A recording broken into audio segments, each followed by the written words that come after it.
నమస్కారం YNC news కి స్వాగతం. ముందుగా ముఖ్యాంశాలు.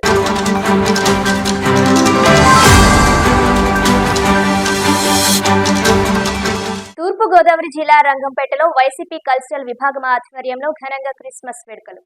కృష్ణంరాజు శివదుర్గ దంపతులు ఏర్పాటు చేసిన చీరలను పంపిణీ చేసిన ఎమ్మెల్యే.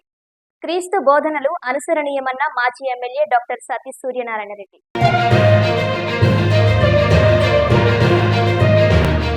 కూటమి ప్రభుత్వం రైతుల పక్షపాతి అన్న ఎమ్మెల్యే నెహ్రూ.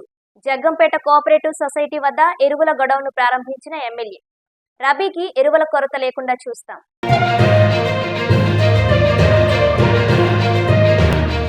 కేంద్ర పాలిత ప్రాంతం యానాంలో ఓఎన్జీసీ రిలయన్స్ పైప్లైన్ కారణంగా నష్టపోతున్న వారికి పరిహారం అందించాలంటూ గ్రామస్తులు చేపట్టిన నిరాహార దీక్ష 61వ రోజుకు చేరుకుంది. తమ న్యాయమైన డిమాండ్లను పరిష్కరించాలంటూ మద్దతు ప్రకటించిన నాయకులు.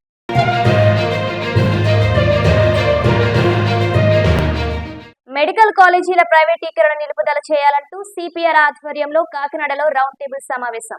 పేదలకు వైద్య విద్యను దూరం చేయడమే ప్రభుత్వ ఉద్దేశం అంటున్న రాజకీయ వామపక్ష పార్టీలు.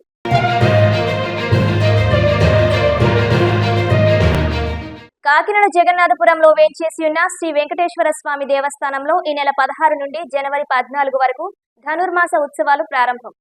ఈ నెల 30న వైకుంఠ ఏకాదశిని పురస్కరించుకుని ప్రత్యేక పూజలు నిర్వహించనున్నట్లు వెల్లడించిన ఆలయ పురోహితులు సీతారామానుజాచారి.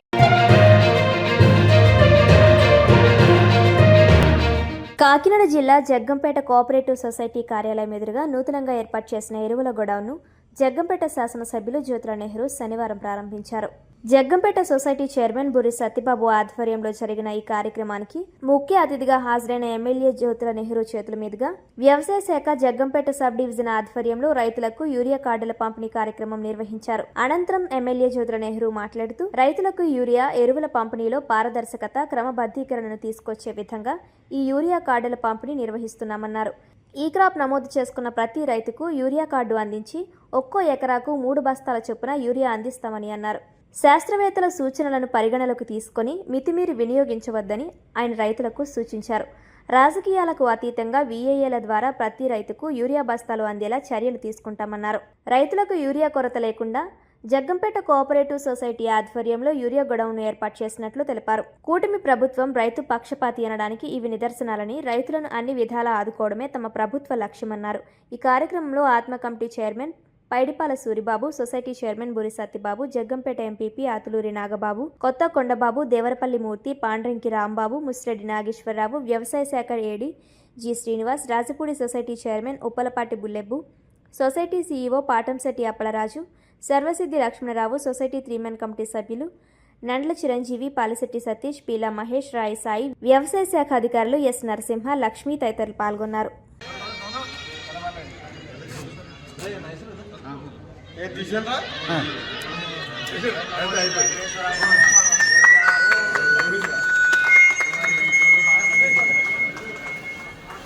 సరిపోదురా, చాలా పెద్దగా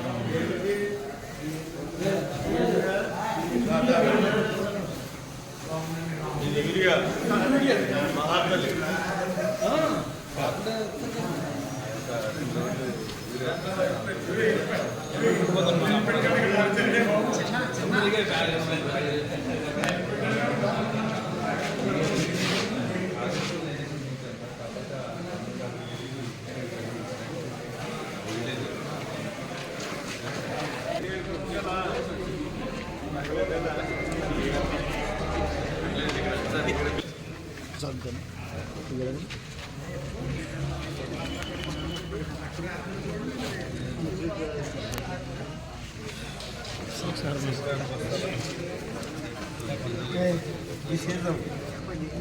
సరిపోద్దని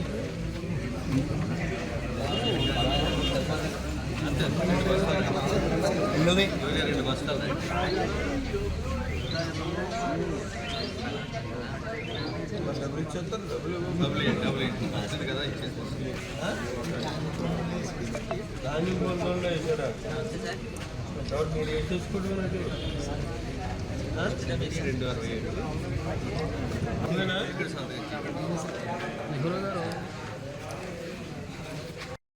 ఏదైతే అవసరం మేరకు వ్యవసాయానికి మెన్యూర్స్ వాడాలి అన్నదానికి అనుబంధంగా అందరికీ, రైతాంగానికి అందరికీ కూడా అందాలి అనేటటువంటి ఉద్దేశంతో వ్యవసాయ శాఖ ఒక మంచి నిర్ణయం తీసుకుని ఇవాళ రైతుకి మెన్యూర్ కార్డ్స్ ఇవ్వడం జరుగుతుంది. ఇందులో యూరియా ఎకరానికి ఎన్ని బస్తాలు వాడాలి, అలాగే ఏది ఎన్ని ఎకరాలు వాడాలి, ఎన్ని బస్తాలు వాడాలి అన్నది కూడా క్లియర్గా నిర్దేశించి దాన్నే సొసైటీ ద్వారా కానీ, రైతు భరోసా ద్వారా కానీ, ప్రైవేటు డిపోల ద్వారా కానీ ఇవ్వడం జరుగుతుంది. అయితే ఇవాళ కార్డు ఇస్తే ఈ కార్డు వల్ల కేర్సిటీ ఉంది కాబట్టి దీన్ని ఇస్తున్నారు అనేటటువంటి ఆలోచన ఏ రైతుకి రావాల్సినటువంటి అవసరం లేదు. ఎందుకంటే ఒక నిబంధన ప్రకారం అందరికీ అందాలనేటటువంటి ఆలోచనతో, బ్లాక్ జరగకూడదనేటటువంటి ఉద్దేశంతో ఏదో ఇన్ఫ్లుయెన్స్ ఉన్నటువంటి నాగబాబు గారికి 100 బత్తాలు ఇచ్చేస్తే పక్క ఉన్నటువంటి రైతులకి అందకపోవడం జరిగేది గతంలో. అలా కాకుండా ప్రతి కార్డు వాళ్ళకి కూడా ఎకరానికి ఎన్ని బస్తాలు యూరియా వాడాలో అన్ని బస్తాలు కూడా మీకు ఇవ్వడానికి సిద్ధంగా ఉండే ఈ రైతు సోదరులకి ఈ కార్యక్రమాన్ని కార్డులు ఇవ్వడం జరుగుతుంది. ఈ కార్డు నిర్దేశించినటువంటి మీకు లెక్కల్లో ఇప్పుడే చెప్పడం జరిగింది. ఉదాహరణకి నవకుమార్ గారు ఉన్నారు, 3 ఎకరాలు ఉన్నాయి, 3 రోజులు 6 బస్తాలు యూరియా. ఇది ఈ సీజన్కి దాన్ని వాడుకోవాల్సినటువంటి అవసరం ఉంది. రైతాంగానికి కూడా నేను మనవి చేసేది ఏంటంటే ఏదో 1 సారో 2 సార్లు ఈ మెన్యూర్స్ వ్యవసాయానికి వేయడం కాకుండా దాన్ని మీరు ఎంతైతే నిర్దిష్టంగా వాడాలని అనుకుంటున్నారో ఎకరానికి 10 బస్తాలు మీరు యూరియా, డిఏపి 2020 ఇవన్నీ కలిపి 10 బస్తాలు వాడాలనుకుంటే అందులో 5 బస్తాలు తీసుకోండి. ఈ 5 బస్తాల్లోనే 4 సార్లు విభజించండి. 4 సార్లు కూడా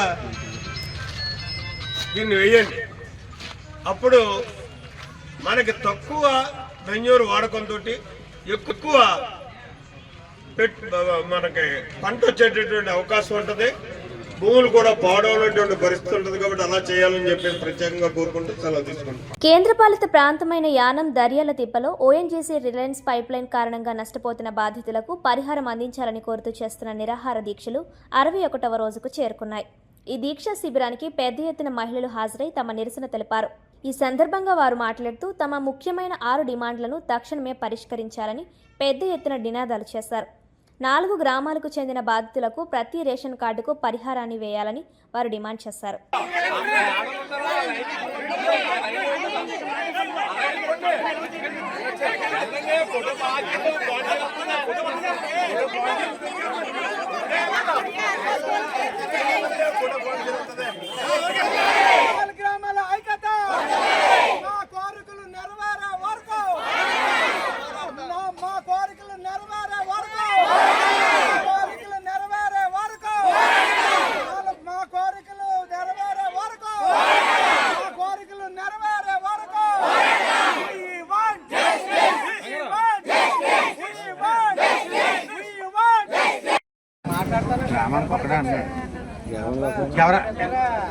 లేడీస్ ఎవరన్నా మాట్లాడితే మాట్లాడమని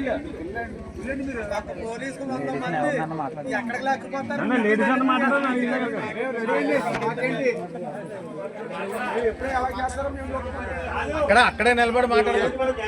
చాలా కంపెనీలు ఉన్నాయి.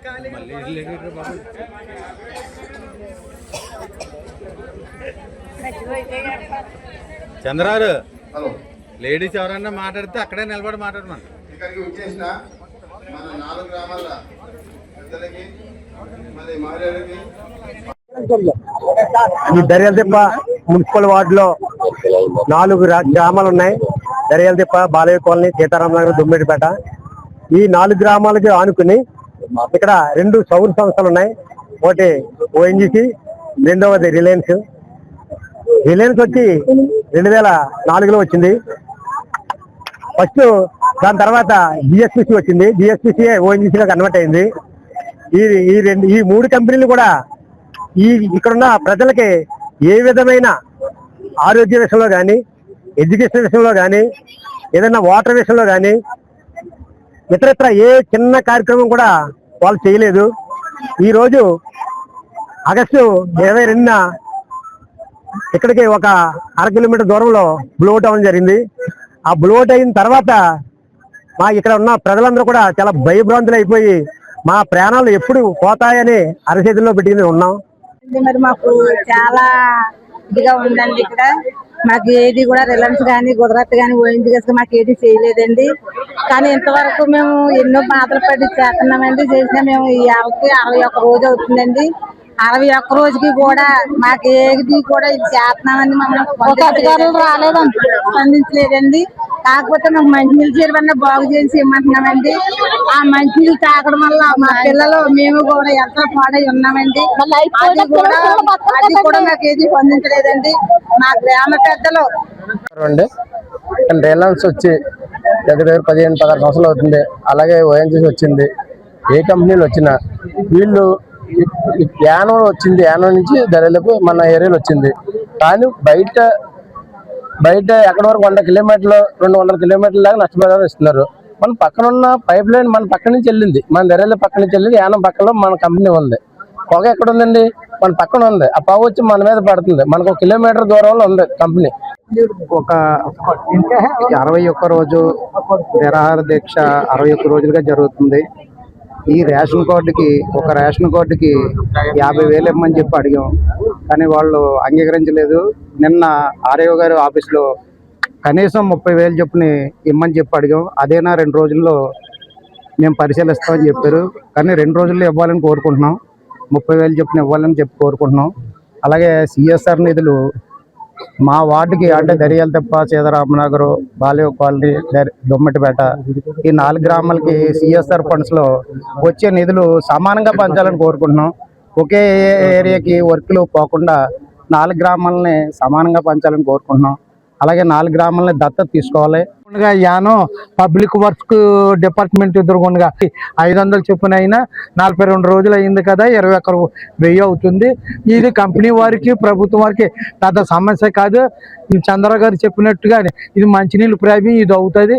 వారిని వెళ్ళి వారు మన ఓఎన్జీసీ నుంచి వచ్చిన ఈడీ గారికి, హెచ్ఆర్ఓ గారికి, మన పాండిచేరి నుంచి వచ్చిన కలెక్టర్ గారికి ఇది చూసి చెప్పడం జరిగింది. లేచిపోండి అంటే టైము ఎక్కువ అయిపోయింది. అప్పుడు యానం కలెక్టర్ గారు తీసుకెళ్ళారు. ఇదే విషయం యానం కలెక్టర్ గారికి చెప్పాం. మెడికల్ కాలేజీల ప్రైవేటీకరణకు వ్యతిరేకంగా పార్టీలు, సంఘాలు ఐక్య ఉద్యమ కార్యాచరణను చేపట్టాలని రౌండ్ టేబుల్ సమావేశం తీర్మానించింది. సిపిఐ జిల్లా కమిటీ ఆధ్వర్యంలో కాకినాడ గాంధీనగర్ పర్ణికా ఫంక్షన్ హాల్లో మెడికల్ కాలేజీల ప్రైవేటీకరణ నిలుపుదల చేయాలి అనే అంశంపై రౌండ్ టేబుల్ సమావేశం తాటిపాక మధు అధ్యక్షతన జరిగింది. ఈ సమావేశంలో వివిధ రాజకీయ, వామపక్ష, ప్రజా, దళిత, పౌర సంఘాల నాయకులు పాల్గొని మాట్లాడుతూ కూటమి ప్రభుత్వం అసెంబ్లీలో ప్రకటించిన పీపీపీ పద్ధతిలో మెడికల్ కాలేజీల నిర్వహణ అంటే పరోక్షంగా ప్రభుత్వం తన బాధ్యతను వదిలించుకొని ప్రైవేటు వారికి మెడికల్ కాలేజీలు అప్పగించడమేనని, దీని ద్వారా వైద్య విద్య పేద, మధ్యతరగతి కుటుంబాలకు దూరం అయ్యే ప్రమాదం ఉందని ఆందోళన వ్యక్తం చేశారు. కూటమి ప్రభుత్వం విధి విధానాల వల్ల సామాన్యుడికి వైద్యం అందని ద్రాక్షగా మారుతుందని ఆరోపించారు. ప్రభుత్వ మెడికల్ కాలేజీల ప్రైవేటీకరణను విరమించే వరకు ఐక్యంగా ఉద్యమాన్ని కొనసాగిస్తామని తెలిపారు. ఈ కార్యక్రమంలో వైసీపీ మాజీ మంత్రి కురసాల కన్నబాబు, మాజీగూడ చైర్మన్ రాగిరెడ్డి చంద్రకళా దీప్తి, వైసీపీ నగర అధ్యక్షురాలు సుంకర శివప్రసన్న, జిల్లా కాంగ్రెస్ పార్టీ అధ్యక్షులు మాదేపల్లి సత్యానందరావు, సిపిఎం జిల్లా నాయకులు దువ్వా శేషబాబ్జీ, ఏఐటీయూసీ జిల్లా ప్రధాన కార్యదర్శి తోకల ప్రసాద్ తదితరులు పాల్గొన్నారు.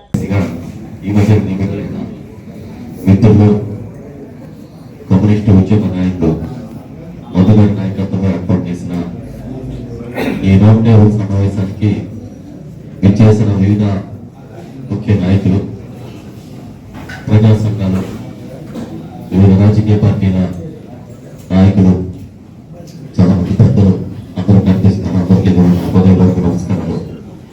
మీడియా మిత్రులందరికీ నా హృదయపూర్వక నమస్కారం. ముందు మాట్లాడుతూ మధుగారు ఒక చాలా వాల్యుబుల్ విషయాన్ని చెప్పారు. వైఎస్ఆర్ గవర్నమెంట్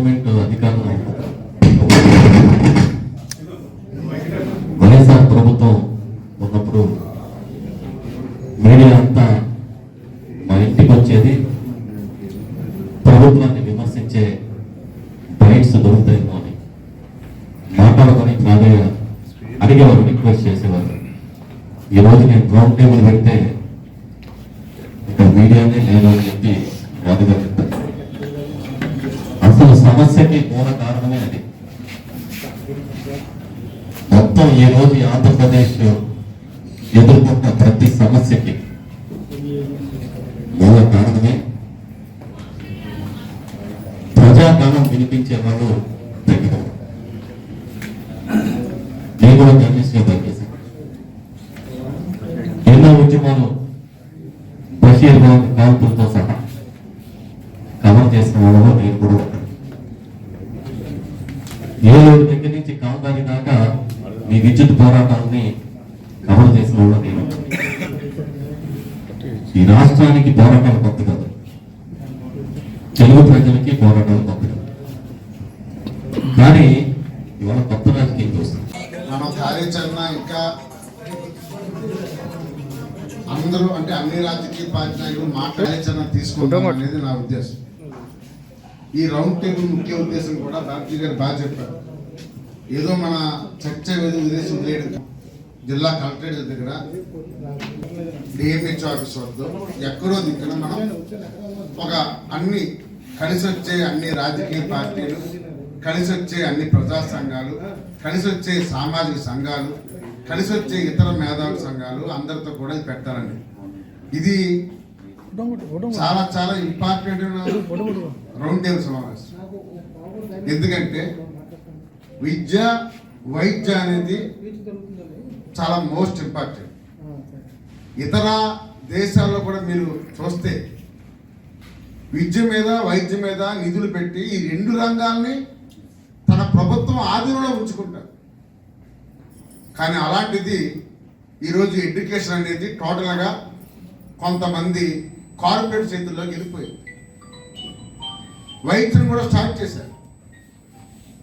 ఈరోజు ఒక 17 మెడికల్ కళాశాలలు ఒకేసారి రాష్ట్రంలో పెట్టినప్పుడు దేశంలో ఉన్న ఇతర పార్టీల నాయకులు, ముఖ్యమంత్రులు కూడా చాలా హర్షించారు. అలాంటి మెడికల్ కళాశాలలు అంటే ఈరోజు వైద్య రంగాలు భవిష్యత్తులో వచ్చే డాక్టర్స్ పేదవాడితో వీటితో లింక్ అయ్యండి. అలాగని నేను వాళ్ళ కోపం రావచ్చు, కానీ జగన్మోహన్ రెడ్డి గారు చాలా తప్పు చేశారు.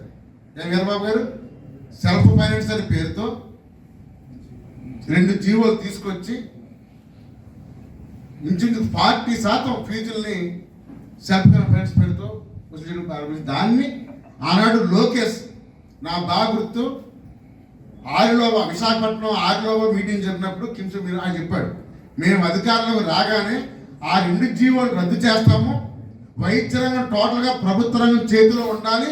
కాకినాడ నగరంలో స్థానిక జగన్నాథపురంలో వేంచేసి ఉన్న శ్రీ వెంకటేశ్వర స్వామివారి దేవస్థానంలో ఈ నెల 16 నుండి ధనుర్మాస ఉత్సవాలు ప్రారంభం కానున్నాయని ఆలయ పురోహితులు పొందూరు సీతారామానుజాచారి తెలిపారు. ఆలయ కమిటీ ఆధ్వర్యంలో ఆలయ కార్యనిర్వహణ అధికారి సత్యవాణి పర్యవేక్షణలో ధనుర్మాస ఉత్సవాలకు ఏర్పాట్లు చేయడం జరిగిందన్నారు. డిసెంబర్ 16 నుండి జనవరి 14 వరకు స్వామివారికి ధనుర్మాస ఉత్సవాలు నిర్వహించడం జరుగుతుందన్నారు. ఉత్సవాలలో భాగంగా ఈ నెల 30వ తేదీ వైకుంఠ ఏకాదశి పురస్కరించుకుని ప్రత్యేక పూజలు నిర్వహించడం జరుగుతుందన్నారు. అలాగే సంక్రాంతి సమయంలో గోదా కళ్యాణం కూడా స్వామివారికి నిర్వహించడం జరుగుతుందన్నారు. భక్తులు స్వామివారిని దర్శించుకుని కృపకు పాత్రలు కావాలని కోరారు. ఈ కార్యక్రమంలో ఆలయ అర్చకులు పొందూరి రంగాచారి, పొందూరి శ్రీనివాసాచార్యులు, ఈవో సత్యవాణి, ఆలయ కమిటీ చైర్మన్ మల్లాడి ఏడుకొండలు, మెంబర్ సంగాని సత్యం, పలువురు భక్తులు తదితరులు పాల్గొన్నారు.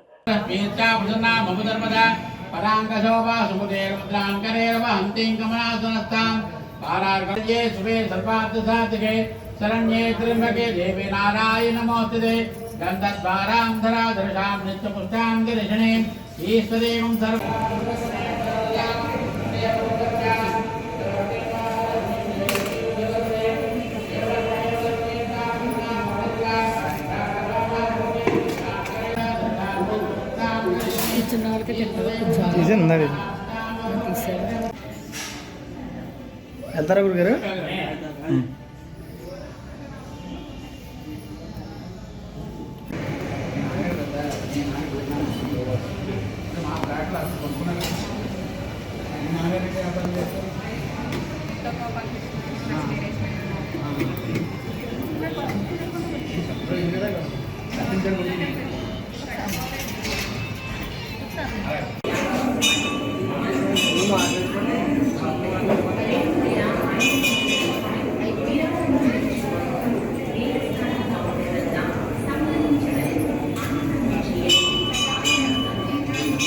ముందే వెళ్తాను, ముందే అయిపోతాయి.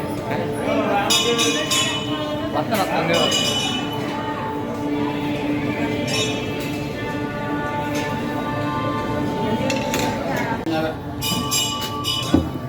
ఒక్క నిమిషాలు అన్నా.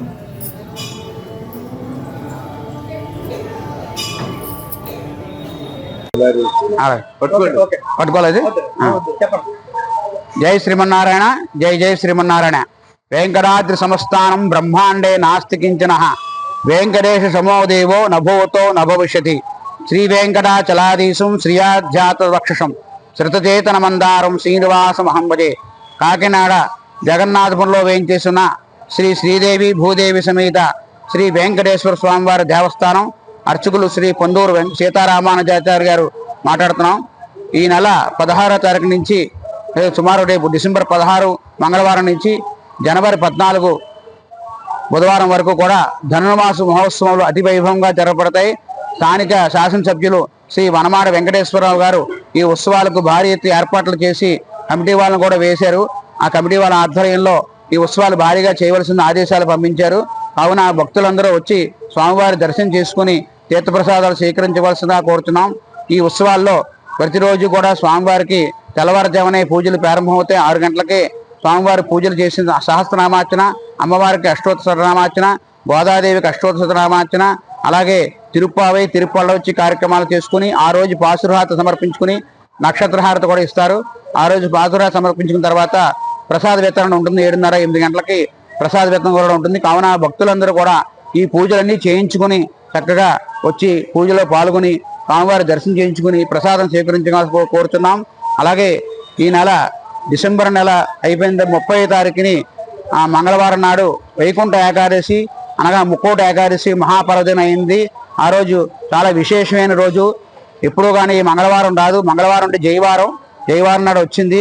చాలా సంతోషంగా తెల్లవారుజామున 2:30-3 గంటలకి ఆలయం తెరిచి స్వామివారికి నిత్యార్చనలు, విశేషార్చనలు, వేడా సేవలు అన్ని కార్యక్రమాలు పూర్తి చేసుకుని సుమారు 4:30 గంటల నుంచి 5 గంటల వరకు 5 గంటల నుంచి స్వామివారికి దర్శనం ప్రారంభిస్తారు. సర్వదర్శనం, శీఘ్ర దర్శనం, అంతరాలయ దర్శనం 3 దర్శనాలు ఉంటాయి. ఎవరికి సౌలభ్యంగా ఉంటే ఆ దర్శనాలకు కూర్చుని దర్శనం చేసుకోవాల్సిందిగా కోరుతున్నాం. సుమారు 18 గంటలు 20 గంటల దేవాలయం తెరిచే ఉంటుంది. కావున భక్తులు ఎవరు కంగారు పడకుండా చక్కగా క్యూ లైన్లో నించుని స్వామివారి దర్శనం చేసుకుని అందరికీ ప్రసాదం అందేలాగా ఈ కాకినాడ శాసనసభ్యులు వనమాడ వెంకటేశ్వరరావు గారు, ట్రస్ట్ బోర్డు నంబర్లు అందరూ కూడా ఈ ప్రసాదం అందేలాగా అందరికీ ఏర్పాట్లు చేస్తున్నారు. భారీ ఎత్తున ఏర్పాటు అందరికీ మంచినీటి సదుపాయం, అన్ని సదుపాయాలు చేస్తున్నారు. కావున భక్తులు ఎవరు తొందరపడకుండా అందరూ స్వామివారి దర్శనం చేసుకుని ప్రసాదం స్వీకరించి మరీ వెళ్ళవలసిందిగా కోరుతున్నాం. జై శ్రీమన్నారాయణ, జై జై శ్రీమన్నారాయణ. అలాగే జనవరి 14వ తారీఖు బుధవారం శ్రీ గోదా రంగనాయకుల కళ్యాణ మహోత్సవం అతి వైభవంగా జరగబడుతుంది. సాయంత్రం 7 గంటలకు దంపతులుగా ఉభయదాతలుగా కూడా కూర్చోవచ్చు. 900 రూపాయలు టికెట్ పెట్టారు. దాన్ని ఉభయదాతలుగా చెల్లించి దానికి కూర్చుని కళ్యాణం చేసుకోవాల్సిందిగా కూడా కోరుతున్నాం. వివాహం కాని కన్యలు కానీ, వివాహం కాని అబ్బాయిలు కానీ ఎవరైనా ఉంటే ఆ కళ్యాణం చేయించుకుంటే శీఘ్రగతిన ఈ గోదా కళ్యాణం చేయించుకున్న వాళ్ళకి శీఘ్రగతిన వాళ్ళకి వివాహం కుదురుతుందని కూడా వేదాలు పురాణాలు చెప్పాయి. అంచేత కంపల్సరీ అందరూ కూడా చేయించుకోవాల్సిందిగా కోరుతున్నాం. జై శ్రీమన్నారాయణ, జై జై శ్రీమన్నారాయణ. ఆదికవి నన్నయ్య విశ్వవిద్యాలయం MSN Kakinada campus English department ఆధ్వర్యంలో principal professor S Prasanthi Sri అధ్యక్షతన reconfiguring gender identities intersection of power performance and representation పేరుతో అంతర్జాతీయ ఇంగ్లీష్ సెమినార్ నిర్వహించారు. ఈ కార్యక్రమానికి ముఖ్య అతిథిగా Adikavi Nannaya university vice chancellor professor S Prasannasri, university register professor KV Swamy, Ethiopia దేశం నుంచి Wachemo university department of English senior lecturer Tesima Jibri Kiamiso, Wolaita Sodo university department of management assistant professor Tesfahun Tegegn సోర్సా హాజరై జ్యోతి ప్రజ్వలనతో కార్యక్రమాన్ని ప్రారంభించారు. అల్గిరియా యూనివర్సిటీకి చెందిన associate professor doctor Nawel Ben Grait, Sri Lanka university languages communication studies faculty doctor JS Mohan Savarimuthu నేరుగా శ్రీలంక నుంచి webinar ద్వారా సదస్సులో మాట్లాడారు. ఈ సందర్భంగా వారు మాట్లాడుతూ గతంలో పోలిస్తే మహిళలు అన్ని రంగాల్లో ముందు ఉండడం హర్షణీయమన్నారు. అనంతరం Manik Reddy foundation chairman Manikyareddy, Lions Club Kakinada president Garikapati నమశివయ్యలు వీసీని సత్కరించి మహాత్మా గాంధీ సేవారత్న పురస్కారంతో పాటు మెమెంటో అందజేశారు. ఈ కార్యక్రమంలో ఇంగ్లీష్ డిపార్ట్మెంట్ సమన్వయకర్త ఎం పోచయ్య, ప్రొఫెసర్లు K Ramesh, D Jyothi, Radhamadhavi, doctor Sridevi, Y Manoj Deva, నిర్వాహక కమిటీ సభ్యులు, విద్యార్థులు తదితరులు పాల్గొన్నారు. To my esteemed chief guest, respected Vice Chancellor, Professor Prasanna Sri Madam, distinguished scholars, delegates, colleagues, dear research scholars, students, participants, press and media, I extended my warm greeting to each one of you. It is my honor and privilege to preside over this inaugural session and to welcome you all to the international seminar on reconfiguring gender identities, intersection of power, performance and representation, hosted by our campus Kakinada. This seminar brings together a confluence of ideas to a moment when questions of gender representation and ideas have become central to academic, cultural and social discourses across the world. Established structures of powers are being questioned and a new form of identity are being articulated. In this shifting landscape, it becomes essential for us as the scholars, teachers and the thinkers to engage critically with the complexity that identifies gender in our time. The theme of this seminar invites us to rethink the foundational assumptions. It is fluid, diverse and deeply embedded within the cultural, political and historical context. Through this literature and lived experience, we witness how power and shape identities and how individuals resist, interpret and recreate themselves. Yet, even as now new understanding of gender amidst the realities of our society reminds that patriarchal structures remain deeply rooted. Shaming of women continue in various forms, mocking their choice, regulating their bodies, scrutinizing their freedom, whether through social expectation, cultural perceptions, or digital space. The burden of justification still falls disappropriately. Meaningful revolution against the patriarchal thoughts prevailing in our community. So capacitating women to be in such remarkable and higher positions to lead the community, particularly the educated community. So I would like to congratulate again and again the Honorable Vice Chancellor to become the Vice Chancellor of the Kakinada University. Actually, I am a research scholar under the guidance of Professor Prasanna Sri. We were so much delighted when she came here. Actually, we were missing her, but the bridge is very strong because still I am carrying out my PhD thesis under her guidance. I consider myself as a very privileged man to be guided by Honorable Vice Chancellor. Please join me by recognizing the respect to become this level. When I come to the point of this what we call international seminar, reconfiguring gender identities, intersections of power and performance and perspective by the Department of English at the Kakinada University MSN campus. The theme is so much catching and timely. Gender inclusion and identity is not the issue of only politics, also it's an issue of economy, social and family agenda. So to bring this into the attention of the younger generation, so that to help our globe to resist racial and OBC reservation కల్పించాలంటూ రాష్ట్ర తూర్పు Kapu corporation director Mudi Narayanaswamy, TDP నాయకులు బోదిరెడ్డి గోపి ఆధ్వర్యంలో ప్రతిపాడు నియోజకవర్గం పెదశంకర్లపూడి party కార్యాలయానికి భారీ ర్యాలీతో తరలివెళ్లి MLA సత్యప్రభను మర్యాదపూర్వకంగా కలిశారు.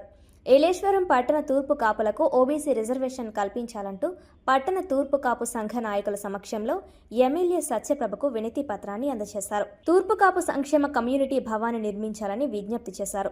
సానుకూలంగా స్పందించిన ఎమ్మెల్యే సత్యప్రభ మాట్లాడుతూ తూర్పు కాపులకు ఓబీసీ రిజర్వేషన్ విషయంపై ముఖ్యమంత్రి చంద్రబాబు ఉప ముఖ్యమంత్రి పవన్ కళ్యాణ్, నారా లోకేష్తో పాటు రాజ్యసభ సభ్యుడు సతీష్ ద్వారా పరిష్కారం దిశగా పనిచేస్తామని హామీ ఇచ్చారు. ఏలేశ్వరం పట్టణంలో తూర్పుకాపు సంక్షేమ భవన నిర్మాణాన్ని చేపట్టే విధంగా పనిచేస్తామని హామీ ఇచ్చారు. ఈ కార్యక్రమంలో సామంతుల గోపి, రెడ్డి నాగేశ్వరరావు, బోడకుడి సత్యనారాయణ, సామంతుల నీలాభరిరావు, కోరాడ రాము, పతివాడ రామకృష్ణ, శంఖాని బాబ్జీ, కరోతు గాంధీ, కిలారి రామచంద్రరావు, జొన్నాడ వీరబాబు, సిడగంబాలు, పండ్రంకి శ్రీను, మామిడి లలిత, బుగతా శ్రీను తదితర తూర్పుకాపు సభ్యులు పాల్గొన్నారు. అందరికీ నమస్కారం.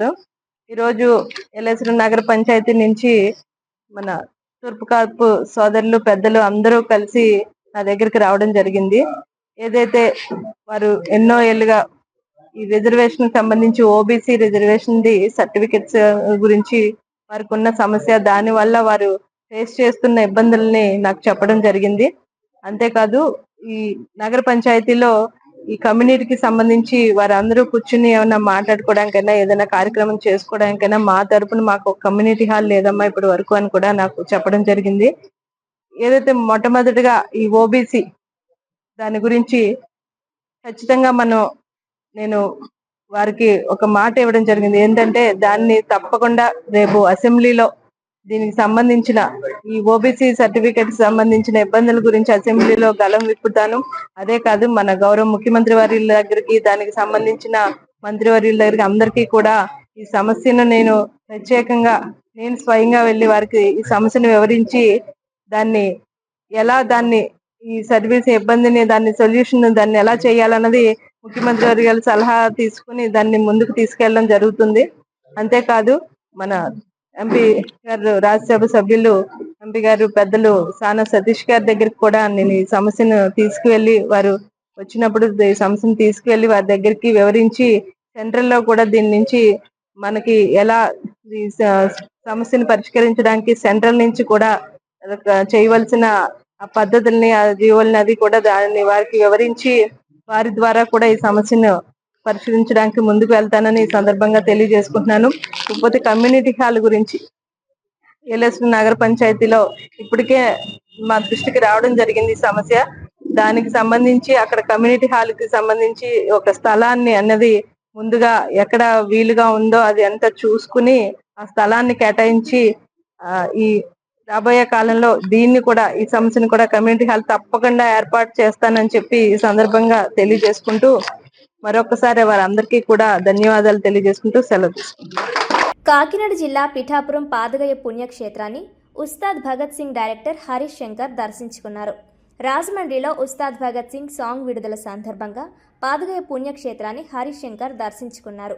ఈ సందర్భంగా ఆయన మాట్లాడుతూ, సినిమా నిర్మాణం మొదటిలో పాదగయ పుణ్యక్షేత్రాన్ని దర్శించుకున్నానని, మరలా విడుదల సందర్భంగా దర్శించుకోవాలనే ఉద్దేశంతో శ్రీ రాజరాజేశ్వరి సమేత ఉమాకుకుటేశ్వర స్వామిని, స్వయంభూ దత్తాత్రేయ స్వామిని, 10వ శక్తిపీఠం పురుహూతిక అమ్మవార్లను దర్శించుకోవడం జరిగిందన్నారు.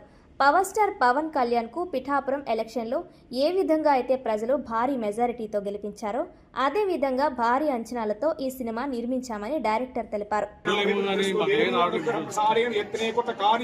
దిగ్విజయ ప్రాప్తిరస్తు, మనోభీష్ట సిద్ధిరస్తు, పునర్దర్శన ప్రాప్తిరస్తు, మనోవాంఛా ప్రసిద్ధిరస్తు.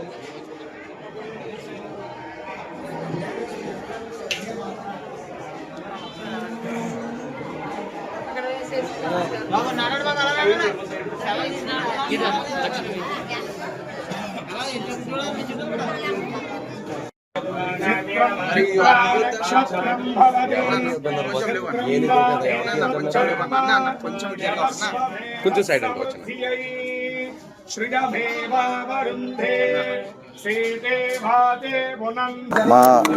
మా సినిమా హీరోనే కాదు, మీ పిఠాపురం హీరో పవన్ కళ్యాణ్ గారు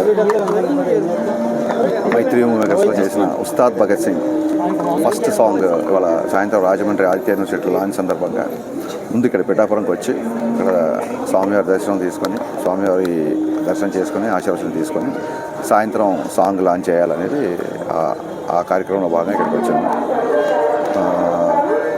నేను సినిమా షూటింగ్ స్టార్ట్ అయ్యే ముందు ఒకసారి పిఠాపురంకి వచ్చి శ్రీపాదవల్లభుని, ఇక్కడ శక్తిపీఠాన్ని, కుకుటేశ్వర స్వామిని మనస్ఫూర్తిగా దండం పెట్టుకొని వెళ్ళాను. మళ్ళీ ఈ సినిమా సంబంధించిన ఫస్ట్ ప్రమోషనల్ కంటెంట్ బయటకు వస్తుంది కాబట్టి ఇక్కడే దర్శనం చేసుకొని ఈ పనులు ప్రారంభించాలని ఇక్కడికి రావడం జరిగింది. ఏ విధంగా ఉండబోతుంది సార్ సినిమా? ఇప్పుడే పవన్ కళ్యాణ్ అభిమానులు అంటే పవర్ స్టార్స్ ఈ ఏ విధంగా రీచ్ అవ్వబోతున్నారు? గత సినిమాలు పోల్చుకుంటే ఇంకా మెరుగ్గా ఏమన్నా? మీరు ఫ్యాన్గా అడుగుతున్నారు కాబట్టి ఫ్యానే సమాధానం చెప్తున్నాడు. అభిమానులు ఏమేమి చూడాలనుకుంటున్నారు కళ్యాణ్ గారి దగ్గర నుంచి అనుకుంటున్నారో, ఏమేం కావాలనుకుంటున్నారో అవన్నీ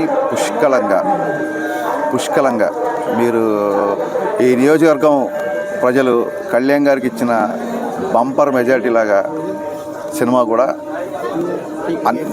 అన్ని అంశాలతో మిమ్మల్ని అందరినీ ఆనందపరిచే రకంగా ఉంటుంది. అంధుల క్రికెట్ కెప్టెన్ దీపిక కోరిన రోడ్లు మంజూరు. మధ్యాహ్నం కోరిన రహదారులకు సాయంత్రానికల్లా పాలనా అనుమతులు. ప్రతి క్రీడాకారుడికి 5 లక్షల చొప్పున 84 లక్షల వ్యక్తిగత సంపాదన నుండి డిప్యూటీ సీఎం పవన్ కళ్యాణ్ అందించారు. ప్రపంచ కప్ గెలిచిన అంధ మహిళల క్రికెట్ జట్టుకు కెప్టెన్ గా వ్యవహరించిన దీపిక తమ గ్రామానికి రహదారి సౌకర్యం లేదని ఉప ముఖ్యమంత్రి, పంచాయతీరాజ్ గ్రామీణాభివృద్ధి శాఖ మంత్రి పవన్ కళ్యాణ్ కు తెలిపారు. తమ ఊరు తంబలహెట్టి రోడ్డు వేయించమని కోరారు. శుక్రవారం మధ్యాహ్నం మంగళగిరిలో అంధ మహిళల క్రికెట్ జట్టుతో ఉప ముఖ్యమంత్రి సమావేశమయ్యారు. ఈ సందర్భంగా దీపిక తమ ఊరికి రోడ్డు గురించి అడిగారు. ఆమె మధ్యాహ్నం అడిగిన రోడ్డుకి సాయంత్రానికి అనుమతులు వచ్చేలా ఉప ముఖ్యమంత్రి చర్యలు చేపట్టారు. క్రికెట్ జట్టు కెప్టెన్ దీపిక విజ్ఞప్తి మేరకు రోడ్లను మంజూరు చేయాలని అధికారులను ఆదేశించారు. అందుకనుగుణంగా శ్రీ సత్యసాయి జిల్లా అధికారులు మడకసిర నియోజకవర్గం అమరాపురం మండలంలోని హేమావతి పంచాయతీ పరిధిలో ఉన్న తంబలహెట్టి రోడ్లను పరిశీలించారు. హేమావతి నుంచి తంబలహెట్టి వరకు రోడ్డు నిర్మాణానికి 3.2 కోట్లు, గున్నేహళ్లి నుంచి తంబలహెట్టి వరకు 5 కిలోమీటర్ల రోడ్లు నిర్మాణానికి 3 కోట్లు అవసరమని అంచనా రూపొందించారు. వీటికి అనుమతులు ఇవ్వాలని పవన్ కళ్యాణ్ ఆదేశించారు. ఈ మేరకు శ్రీ సత్యసాయి జిల్లా కలెక్టర్ పాలనాపరమైన అనుమతులు జారీ చేశారు. నా పేరు దీపిక టీసీ సార్. నాది ఫస్ట్ అనంతపురం డిస్టిక్ ఉండేది, ఇప్పుడు సత్యసాయి అయిపోయింది సార్. సత్యసాయి మడక్షిర తాలూకు అమరాపురం మండలం హేమావతి పంచాయతీ తంబాడట్టి వస్తుంది సార్. మా ఊరు బార్డర్లో వస్తుంది సార్. నేను చదివిన మొత్తం కర్ణాటకలోనే చదివాను. నాకు కర్ణాటక బోర్డు నుంచి నాకు క్రికెట్ ఆడడానికి ఛాన్స్ ఇచ్చారు సార్. అప్పుడు ఇంకా ఆంధ్ర బోర్డు ఇంకా స్టార్ట్ అవ్వలేదు సార్. మా ఊర్లో అయితే చాలా కష్టం సార్. అంటే మా 16 ప్లేయర్స్ కూడా చాలా కష్టం నుంచి వచ్చారు సార్. వాళ్ళకైతే వాళ్ళ ఫ్యామిలీలో అయితే ఒక పూట తినడానికి దొరికేది కూడా అంత కష్టం సార్. మాకు చాలా ఇబ్బంది పడుతున్నా సార్. నేను ఒకటే రిక్వెస్ట్ చేసుకుంటున్నాను సార్, అంటే మా అమ్మాయి వాళ్ళకి ఏమైనా కొంచెం హెల్ప్ చేస్తే చాలా బాగుంటుంది సార్. వాళ్ళు కూడా అమ్మ నాన్న కూడా బాగా చూసుకుంటారు వాళ్ళు కూడా. అంటే మాకు మ్యాచ్ ఫీజు దొరుకుతాయి కదా, దానికే వస్తారు సార్ ఆడడానికి, క్రికెట్ ఆడడానికి. ఎన్నో మంది అమ్మాయిలు మాకు మ్యాచ్ ఫీజు దొరుకుతాయి కదా, కొంచెం అక్కడి నుంచి మ్యాచ్ ఫీజు వచ్చుంటే అక్కడ మా అమ్మ నాన్నకి ఇస్తే వాళ్ళకు బియ్యము వాళ్ళు తీసుకుంటారు కదా, అది ఆలోచించి మా క్రికెట్ ఆడడానికి ఎంతోమంది వస్తున్నారు సార్. ఖచ్చితంగా మీరు హెల్ప్ చేస్తారని నిజంగా నేను అనుకుంటాను సార్. ఖచ్చితంగా చేస్తారు మీరు. నేను చూస్తుంటాను సార్ మీ సోషల్ మీడియా, నేను ఎక్కువ ఫాలో అవుతుంటాను మీది. నిజంగా నేనైతే గబ్బర్ సింగ్ మూవీ అయితే ఎన్నిసార్లు చూసానో నాకే తెలీదు సార్. అన్నిసార్లు చూశాను నేను. మా అమ్మాయి వాళ్ళకి కొంచెం గవర్నమెంట్ నుంచి హెల్ప్ చేస్తే బాగుంటుంది సార్. కరుణ కూడా చాలా గిరిజనం ప్రాంతం నుంచి వచ్చింది. తనకి ఇల్లు కూడా లేదు సార్, అంత కష్టం తనకి. మళ్ళీ నార్మల్ క్రికెట్ వాళ్ళకి మంచి మంచి గ్రౌండ్ ఉంటాయి, మళ్ళీ న్యూట్రిషన్ ఫుడ్ ఉంటాయి, కానీ మాకు అలా ఉండదు సార్. మాకు గ్రౌండ్ కూడా లేదు సార్. మాకు మళ్ళీ నా నుంచి పర్సనల్ రిక్వెస్ట్ సార్, మా ఊరికి రోడ్డు లేదు సార్. మళ్ళీ హేమావతి నుంచి రావడానికి మా ఊరికి రోడ్ లేదు, మళ్ళీ గున్యాలి నుంచి మా ఊరికి రావడానికి కూడా రోడ్డు లేదు సార్. మొత్తం చాలా ఇబ్బంది పడుతున్నాం. అది మేము రిక్వెస్ట్ చేసుకుంటున్నాం సార్.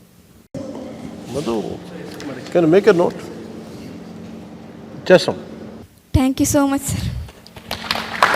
బంగ్లాదేశ్లో చిక్కుకుపోయిన నెల్లిమర్లకు చెందిన 9 మంది మత్స్యకారుల కుటుంబాలకు ప్రభుత్వం తక్షణమే 5 లక్షల నష్టపరిహారం ఇచ్చి భరోసా కల్పించాలంటూ మాజీ ఎమ్మెల్యే దక్షిణ వైసీపీ సమన్వయకర్త వాసుపల్లి గణేష్ కుమార్ డిమాండ్ చేశారు.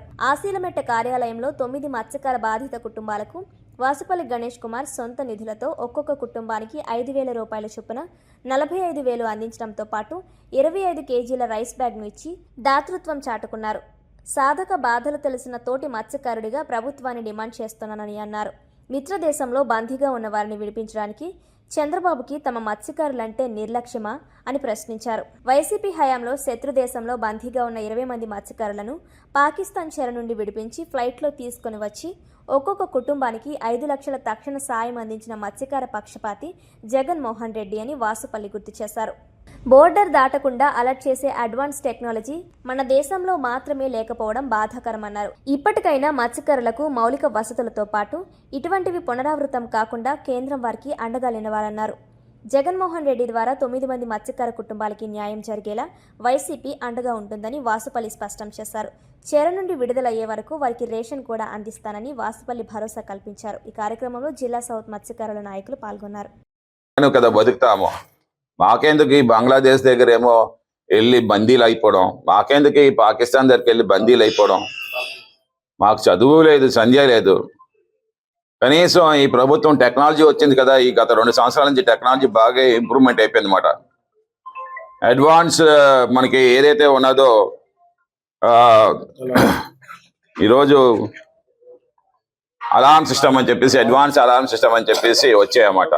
ట్రాన్స్పాండర్స్ వచ్చాయి. ఈ ట్రాన్స్పాండర్స్లో ఏదంటే గూగుల్ కోఆర్డినేట్ కోస్టల్ కోఆర్డినేట్స్ ఏమో లాంగిట్యూడ్, లాటిట్యూడ్ అవి ఫీడెడ్ అవుతుంది అన్నమాట. ఏమాత్రం బంగ్లాదేశ్ వాటర్ దగ్గరికి వెళ్తే అలారం మోగిపోద్ది, ట్రిగర్ అయిపోద్ది అన్నమాట. వెంటనే భయం పుడిచేస్తుంది అన్నమాట మత్స్యకారులకి, అన్ని వెనక్కి వెళ్ళిపోతారు. అలాంటి సిస్టమ్ ఎందుకు ఇవ్వట్లేదు ఇంకా ఈ ప్రభుత్వం? అన్ని దేశాల్లో నడుస్తుంది. ఇండోనేషియాలో కూడా ఉంది, ఫిలిపీన్స్కి ఇండోనేషియా పక్కనే ఉంటాయన్నమాట. అలాంటి దేశాల్లో కూడా ఉన్నాయన్నమాట. సో ఎందుకు ఈ పరిస్థితి అని చెప్పి మేము అడుగుతామన్నమాట. కనీసం ఇంతవరకు ప్రభుత్వం వీళ్ళకి ఎలా తింటా ఉన్నారు, ఎలా బతుకుతా ఉన్నారు, ఆ గర్భిణీశ్రీ ఉంది, ఆ భయంతో ఏవైనా అబార్షన్ అయిపోతుందా, పిల్లలు 10th క్లాస్ రాస్తా ఉన్నారు, ఆ 10th క్లాస్ పిల్లలు ఎగ్జామ్స్ ఫెయిల్ అయిపోతారేమో అన్న ఆ భయంతో చదువు కూడా లేదు. ఆ తల్లికి ఎంత బాధ ఉంటుంది, కన్నీరే మిగులుతా ఉంది. కనీసం తిండి తింటున్నారా లేదా అనేది కూడా చూడట్లేదు అన్నమాట. ఏం చేస్తారు? మాకేమో చదువు లేదు, సంధ్య లేదు. ఏ కలెక్టర్ దగ్గరికి వెళ్ళి మాట్లాడగలుగుతారు వీళ్ళు? నమస్కారం అండి. నా పేరు నోకలమ్మ అండి. మా అబ్బాయి పేరు మార్పులు ప్రవీణ్ అండి. నాకు 3 పిల్లలు అండి. 2 ఆడపిల్లలు, బాబు అండి. మా బాబు గారు 13వ తారీఖున బోటు వెళ్ళిందండి. 13వ తారీఖున బోటు 22 దొరికిపోయిందండి. ఇప్పుడు ప్రస్తుతానికి మా బతుకులేటి, మేము ఎలా బతకాలి, ఎలా చెయ్యాలండి. మా కష్టపడిన వాళ్ళు అక్కడ ఉన్నారండి. మాకు పోషాకారం ఎవరు ఇచ్చిన వాళ్ళు లేరండి. ఏ బాబు ఎవరు చేస్తారా ఎవరని అంటే ఎక్కడికి వెళ్ళాలనుకుని ఆలోచించుకుంటే చిన్నారావు గారు ఫోన్ చేశారండి. పలాంతక్కల కోసలు గణేష్ దగ్గరికి వెళ్దాం రండి అమ్మాయిని కూడబెట్టారండి. కూడబెట్టిన తర్వాత అక్కడికి వచ్చామండి. ఎమ్మెల్యే గారు మనకి ఇటు ఇవ్వలేదండి. చేస్తాం అమ్మాయిని చెప్తున్నారు. మరి అన్న ఎలా వస్తారండి అమ్మాయిని అంటే లేదండి 6 నెలలకి వస్తారమ్మని చెప్పారండి. ఎమ్మెల్యే మేడం వచ్చిందండి. మేడం గారు వచ్చింది. ఎవరు రాలేదండి. మరి బోటు ఓనర్ గారు కూడా వెళ్తే పెట్టం చేసుకోలేదని చెప్పారండి ఓనర్ గారు. అందుకే మేము కూడా మరి వెళ్ళలేదండి. ఆ కలెక్టర్ దగ్గరికి వెళ్ళాము, కంప్లైంట్ పెట్టాము, చేస్తామమ్మా వస్తారమ్మా అనేసి అదే తీసుకొస్తామని చెప్పారండి. అవుతుందమ్మా మరి 2 నెలలు అంటే 6 నెలలు పడతాయని సగం అయిన 5 నెలలు అని అంటున్నారు. ఇంకంటే 2 నెలలు అంటే మరి మేము పోతున్నామండి. ఎందుకంటే మాకు పోషాకారం ఇచ్చిన వాళ్ళు ఎవరు లేరండి. మా అబ్బాయి ఓడండి, నాకు 2 ఆడపిల్లలు అండి. మళ్ళీ మా పెద్ద పాపకు మళ్ళీ 2 ఆడపిల్లలు పుట్టారండి. ఆ పిల్ల పరిస్థితి కూడా బాగోలేదండి. వాళ్ళ తమ్ముడు లేదని ఎకర పెట్టేసుకొని ఆవిడ ఆరోగ్యం బాగోలేదండి. ఆవిడ కూడా నాకు కూడా ఒంట్లో ఆరోగ్యం బాగోదండి. మా అబ్బాయికి తెలిసి విషయం ఉంటాను. నా బతుకు తల తిరిగి ఎక్కడొక్కడ పడిపోతానండి. నేను మనిషిని అలా ఉన్నానని ఒంట్లో అసలు ఏం బాగోదు.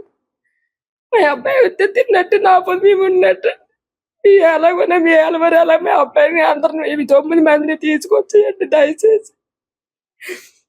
అదేనండి. మా ఆయన గారి పేరు మార్పులు చిన్నప్ప.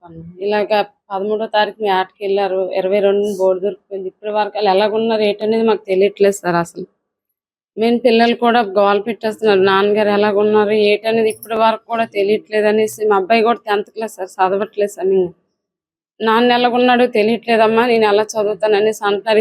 8 మంది కూడా నన్ను అడుగుతున్నారు ఇప్పుడు వరకు వాళ్ళు ఎలాగున్నారు ఏంటని తెలియట్లేదు. నువ్వు ఎవరిని అడుగుతున్నావా లేదని కూడా అడుగుతున్నారు. ఏం చేయాలో తెలియట్లేదండి అసలు నాకు. ఎన్నేళ్ళైందమ్మా? ఇంకా 22 వస్తే 2 నెలలు అయిపోతుంది సార్. 13వ తారీఖు నాటికెళ్ళారు, 22 బోర్డు దొరికిపోయింది. ఇప్పుడు వరకు వాళ్ళు ఫోన్ లో మాట్లాడారా? ఫోన్ లో కూడా మాట్లాడలేదండి. వాళ్ళు ఎలాగున్నారో తెలియట్లేదు. మెయిన్ అదే ఇబ్బంది అయిపోతుంది. ప్రభుత్వం ఏమైనా డబ్బులు ఇచ్చిందమ్మా మీకు? ఏమి ఇవ్వలేదు సార్.